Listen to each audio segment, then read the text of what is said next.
Bonjour et bienvenue sur cette vidéo. On va préparer ensemble et concevoir un album de photos. Voilà, avec les raccourcis bureau pour l'outil Adobe Photoshop et on va partager ensemble ça sur Facebook. Alors pour le concevoir, bien sûr, on a plusieurs plateformes, donc on préfère plutôt Canva parce que c'est plus facile d'utilisation.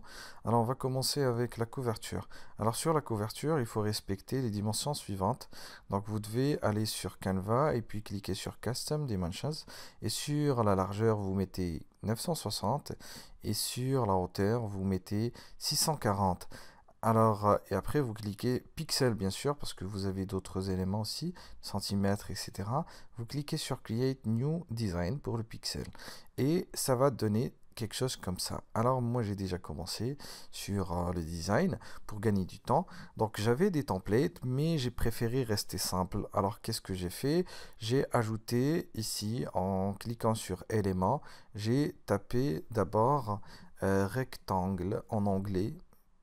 D'accord. Et puis, j'ai eu plusieurs trucs, des rectangles pleins, d'autres juste avec le contour. J'ai pris celui avec le contour. Alors, je l'ai glissé, déplacé ici. Et puis voilà, je l'ai mis sur les contours. Voilà. Et puis, ça a donné ça. Voilà. J'ai cliqué dessus. J'ai pris ma couleur de marque ici. Bon, chacun peut prendre la couleur qu'il souhaite avec, euh, bien sûr avec un certain code couleur, etc. Après, j'ai mis le logo de Photoshop. Je l'ai cherché sur Internet en cliquant juste Photoshop, logo, PNG. Voilà, et j'ai trouvé le logo. Donc sur Google Images, vous pouvez le télécharger. De préférence, télécharger que des images de taille grande, taille ici grande, d'accord, pour ne pas avoir de problème de pixelisation, etc. Et puis voilà, donc vous pouvez le télécharger tout simplement, voilà, comme ça en cliquant sur enregistrer ou save image as. Alors pour le reste, donc j'ai ajouté ici deux textes, voilà, un premier titre et un sous-titre. Donc le premier, j'ai mis juste Adobe Photoshop et en bas j'ai mis raccourci clavier. Alors bien sûr, ici il y a des choses à respecter, d'accord, sur la symétrie. Alors la première chose, c'est bien sûr la lisibilité, etc. Il faut que le texte soit lisible et tout. Il faut utiliser des polices qu'on a l'habitude de voir comme régulières ici, des choses régulières. D'accord, régulière machin, etc. Sinon, si j'utilise une autre police, donc ça va pas être lisible, etc. Donc je préfère utiliser des choses régulières. Alors après, qu'est-ce que j'ai fait? J'ai juste, je peux revenir en arrière parce que j'aime bien cette couleur, plutôt cette police.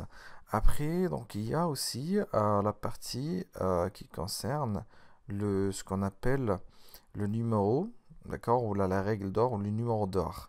Donc c'est le 1,61.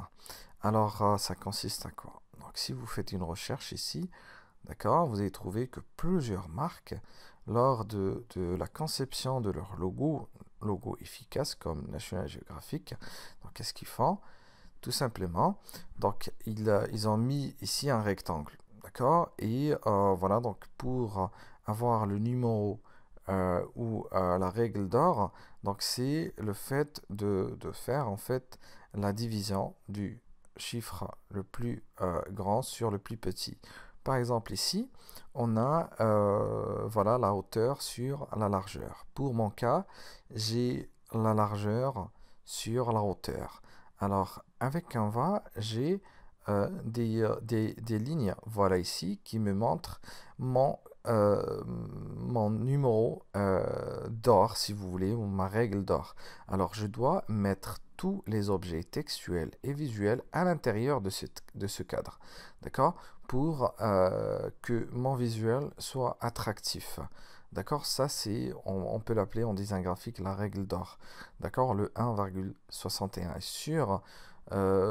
Sur Canva, j'ai déjà ça avec dessiné, bien sûr, avec des lignes, voilà, et un contour. Donc c'est l'une des règles les plus importantes. Du coup, voilà, donc je pense que je respecte la règle d'or. Et puis voilà. Donc ma couverture elle est prête, donc il faut juste la mettre ici. Par exemple, je vais mettre ici raccourci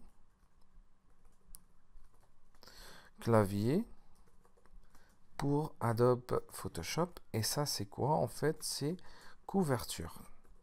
Donc j'ai besoin d'une seule couverture et je vais enregistrer tout et je peux télécharger maintenant facilement en PNG.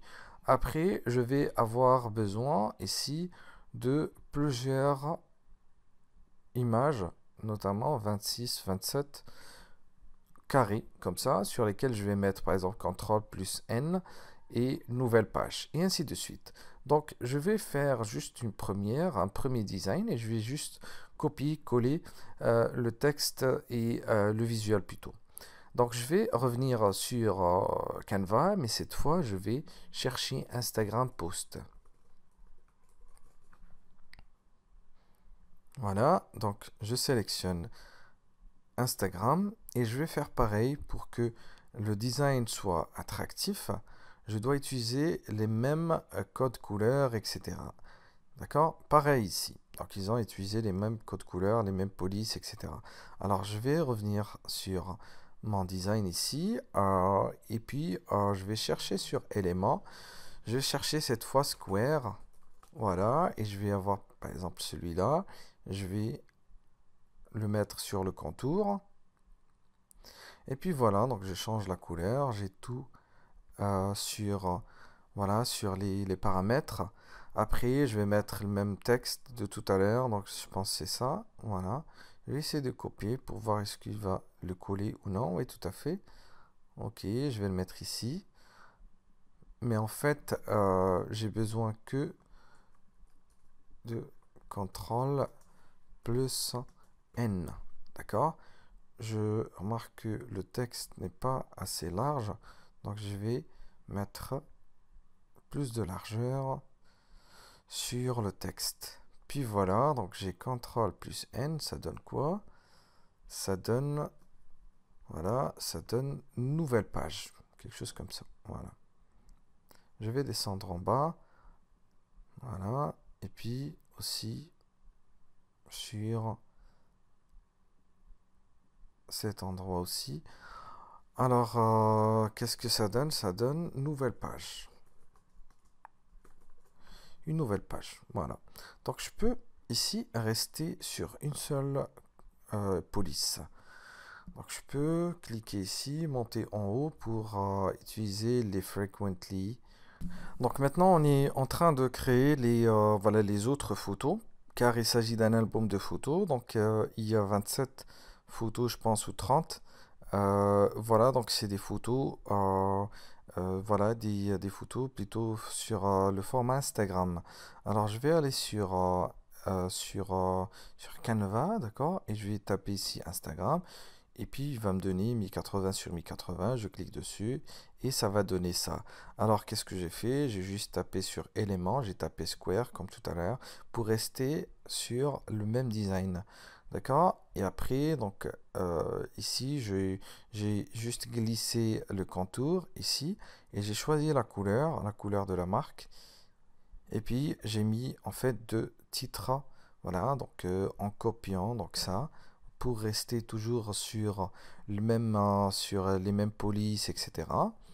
Voilà, je l'ai copié et après donc j'ai mis mon premier raccourci clavier CTRL plus N. Donc on est tous l'utilisation de ça, c'est une nouvelle page. Alors pour rendre ça plus joli, donc j'ai mis ça sur une seule ligne et l'autre sur deux lignes. Pourquoi? Parce que j'ai beaucoup de largeur, d'accord, surtout en haut, white space ici, et en bas. Donc si je reste sur voilà, sur une seule ligne, ça va pas vraiment donner un effet intéressant. Alors j'ai voulu rester sur deux lignes, d'accord, et j'ai juste glissé ça en bas, ici, d'accord, et le deuxième, pareil, vers le centre ici. Alors j'ai plus de largeur en haut qu'en bas pour cela, donc je vais copier, plutôt je vais sélectionner à la fois le texte, le premier texte et le deuxième, et je vais le centrer tout. Voilà, donc je vais le centrer. Comme ça, j'ai le meilleur aperçu. Sinon, je peux descendre un peu en bas, d'accord? Et puis monter un peu en bas, voilà, pour laisser un peu de marge. Et puis voilà, donc je peux changer plutôt pas la couleur, ou carrément des fois je peux changer la couleur, donc pas de problème. Sinon, je peux rendre ça plus bold ou l'inverse. Donc je vais mettre ça en bold, juste pour changer un peu, pour dire que ça c'est une ligne et ça c'est une autre ligne. Alors je peux rester sur un design simple, comme je peux aller sur les icônes par exemple, et chercher des icônes, par exemple new, quelque chose comme ça. D'accord? Et je peux glisser un truc ici. Sinon, vu que sur Photoshop, etc., donc je peux trouver des choses pareilles. Sinon, je peux rester sur un truc simple. On est là juste pour informer les gens, pas pour les séduire ou d'accord? Je peux rester sur un truc aussi simple que ça. D'accord? Ils ont mis deux couleurs. Donc je peux faire pareil. Donc je peux mettre deux couleurs ici. Ok, donc je peux mettre deux couleurs ici, donc je peux mettre ça en couleur principale, ou plutôt l'inverse, la couleur, voilà, cette couleur, ok, pareil, donc ça peut rester, voilà, joli, sinon je dois créer deux pour comparer, donc plutôt noir, et je vais réduire un peu de la taille pour voir les deux en même temps, et voir quel est le meilleur. Je pense, bon, peut-être je vais créer un troisième et je vais mettre le deuxième en orange, qui est joli parmi les trois, je pense le premier. Du coup, donc je vais supprimer les deux derniers, je vais opter pour ça. Puis je reste voilà sur 50% ou peut-être fit, de préférence fit. Voilà. Qu'est-ce que je fais? Tous les visuels donc, portent le même charte. Juste le contenu qui change. Alors je vais faire pareil par rapport aux autres visuels que j'ai. Donc qu'est-ce que je fais ici? Je clique sur dupliquer. Donc je vais dupliquer plusieurs fois.